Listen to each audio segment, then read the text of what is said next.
श्री महालक्ष्मी नमः। Radhe Krishna Brajdham YouTube channel पर आप सभी का स्वागत है। अक्षय तृतीया की कथा। अक्षय तृतीया का पर्व वैशाख मास के शुक्ल पक्ष की तृतीया तिथि के दिन मनाया जाता है। अक्षय तृतीया के दिन व्रत करने से माँ लक्ष्मी और भगवान विष्णु की कृपा प्राप्त होती है। इस दिन व्रत और कथा का पाठ करने से व्यक्ति को पुण्य की प्राप्ति होती है, सभी मनोरथ पूरे हो जाते हैं। अक्षय तृतीया के दिन माता लक्ष्मी की पूजा करने से और कथाओं का श्रवण करने से घर में सुख और समृद्धि का वास होता है। अक्षय तृतीया का दिन सबसे बड़ा और शुभ दिन होता है। प्राचीन काल की बात है, एक छोटे से गांव में धर्मदास नामक एक वैश्य रहता था। वह अत्यंत निर्धन था और अपने परिवार के भरण पोषण के लिए सदैव चिंतित रहा करता था। परिवार में कई सदस्य थे और आर्थिक तंगी के कारण जीवन कठिनाई से भरा था, किंतु धर्मदास का हृदय धार्मिक प्रवृत्ति वाला था। वह सच्चे मन से देवताओं और ब्राह्मणों की सेवा करता तथा सदाचार और धर्म का पालन किया करता था। एक दिन धर्मदास ने एक संत से अक्षय तृतीया व्रत का महत्व सुना। संत ने बताया कि इस दिन पूजा, व्रत और दान का अक्षय फल प्राप्त होता है। यह सुनकर के धर्मदास ने निश्चय किया कि वह इस पावन पर्व को विधि पूर्वक मनाएगा। यह सुनकर धर्मदास ने अपने मन में संकल्प कर लिया। अक्षय तृतीया के दिन वह प्रातःकाल उठकर गंगा स्नान के लिए गया। स्नान के पश्चात उसने विधि पूर्वक देवी देवताओं की पूजा की।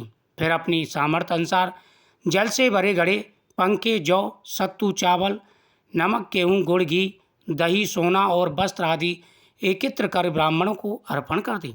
उसने जिस प्रकार से ब्राह्मण के मुख से सुना था कि अक्षय तृतीया का बड़ा महत्व होता है, तो उसने उसी प्रकार से दान पुण्य करना प्रारंभ कर दिया। कहा जाता है कि वह राजा इतना धर्मात्मा और दानशील था कि त्रिदेव भी ब्राह्मण का रूप धारण करके उसमें के यज्ञ में आकर के शामिल होते थे। ये वह राजा बड़ा ही धर्मात्मा था और इतना धर्मात्मा था कि स्वयं त्रिदेव, स्वयं ब्रह्मा, विष्णु, महेश ब्राह्मण का रूप धारण करके उसके यज्ञ में आकर के आहुतियाँ ग्रहण करते थे। वह शास्त्रों के अनुसार चलता था। जिस प्रकार से ब्राह्मण ने बताया, उसने उसी प्रकार से अक्षय तृतीया पर दान पुण्य आदि प्रारंभ कर दिया। अक्षय तृतीया का जो दिन होता है, यह अक्षय फल की प्राप्ति कराने वाला दिन होता है। इस दिन जो भी दान पुण्य करते हैं, उन्हें अक्षय फल की प्राप्ति होती है।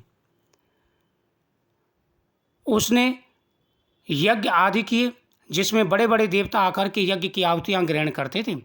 उनके वैभव और यश का डंका दूर दूर तक बजता था, किंतु फिर भी उसने कभी अहंकार नहीं किया। वह राजा आगे चलकर भारत के महान सम्राट चंद्रगुप्त मौर्य के रूप में जन्मा।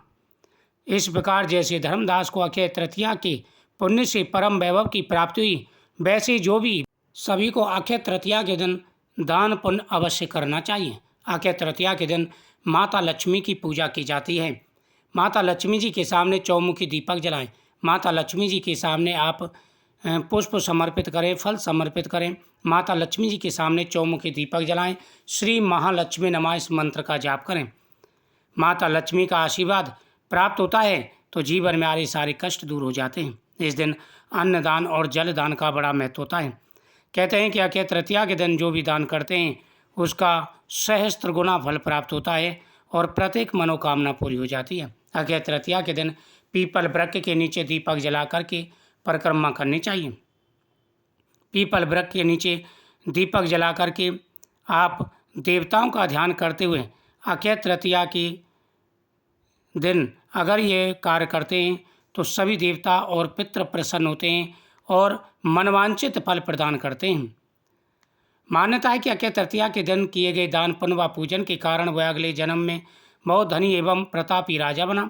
वह इतना धनी और प्रतापी राजा था कि त्रिदेव तक उसके दरबार में अक्षय तृतीया के दिन ब्राह्मण का वेश धारण करके उसके महायज्ञ में शामिल होते थे।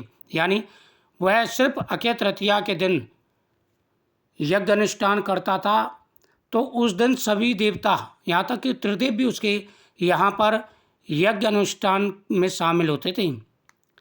जैसे भगवान ने धर्मदास पर अपनी कृपा की, वैसे ही जो व्यक्ति इस अक्षय तृतीया की कथा का महत्व सुनता है, विधि विधान से पूजा एवं दान आदि करता है, उसे अक्षय पुण्य की प्राप्ति होती है।